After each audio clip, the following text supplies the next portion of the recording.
సభ్యులందరూ గమనించాలండి.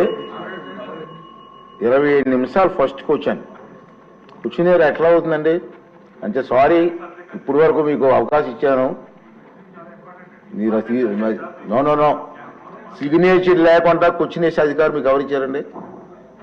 అంటే first signature ఉన్న వాళ్ళకే అవకాశం ఇస్తాం. ప్లీజ్ ఏమనుకోవద్దు.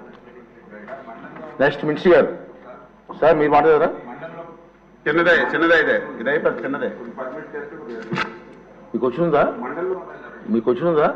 ఇక్కడ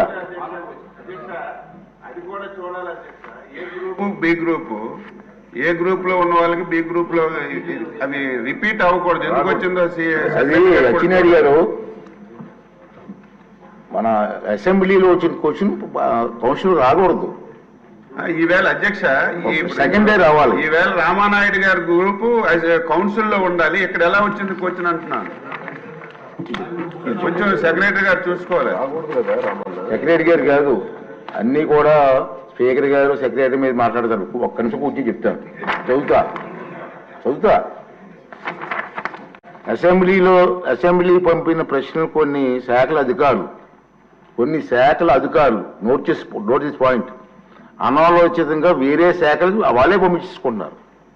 ఈ రోజు కూడా వచ్చింది ప్రాబ్లం. రెవెన్యూ దాంట్లో ఉదాహరణకి ఈరోజు 142వ నెంబర్ ప్రశ్న గృహ నిర్మాణ శాఖ పంపిన అధికారులు దాన్ని రెవెన్యూ శాఖ పంపించారు. ఎట్లా పంపిస్తారండి?